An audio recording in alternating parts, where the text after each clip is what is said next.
Everyone, it's Lana Hall here, psychologist at Sage and Sound and author of the Slow Life Project.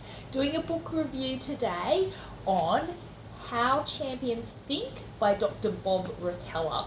Dr. Bob Rotella is a sports psychologist in America, and he's worked with a lot of high-profile sports stars on their mindset. And this book is all about what he teaches them, but also what he's learned from the sports stars. I loved this book. Amazing. I already work with people on their mindset, but often we're kind of taking people from an okay mindset into a great one. These sports stars that he has worked with are next level in terms of the way that they think. So it took concepts that I already know about and just took them to the next level. So there's a great story in there, for example, about the idea of what you focus on is what you come to believe about yourself. And so, in a psychological session, we might do this by looking at something you believe about yourself, like I'm not confident, and then looking for the evidence that you actually can display confidence in some areas of your life.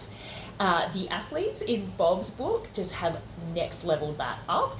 They are so good at focusing on what goes right that they almost cannot see the things that hold most of us back, like most of us, our brain likes to focus on the negative and we get caught up in the things that don't work out. You want to be a champion? You got to flip that. You got to completely forget about the things that don't work and just keep focusing on all the times you get something right. He also does point out that that is not enough to make yourself into a champion, that the other thing you need to have, along with that really strong belief, faith in yourself and your abilities, is to use that faith to drive a ton of practice.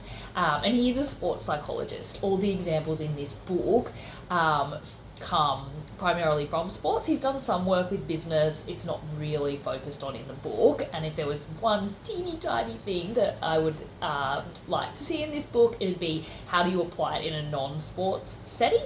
Because a lot of the examples talk about how important it is to get out of your head when you're doing physical practice. And that seems to be true once we've learnt any skill, but it would look a bit different if you're not a sports person. But he's a sports guy, so we can't really criticize that either. I would highly recommend getting this book if you're interested in personal development, if you're interested in how people work. It's really fascinating, to the point where a lot of these examples in this book come from American golfers. I know nothing about golf, but it didn't matter. Like, it is incredibly easy to read and get engaged with book. So to sum up, wonderful book, applicable to anyone who's interested in kind of making themselves better or learning more about what makes great people great. I wrote about 20 different quotes down from this book as I was reading it, but this one that I found I think sums the whole gist of the book up really well. Being what most people think is realistic is only a way of justifying negative thinking. So if you want that kind of next level up with your thinking, get the book.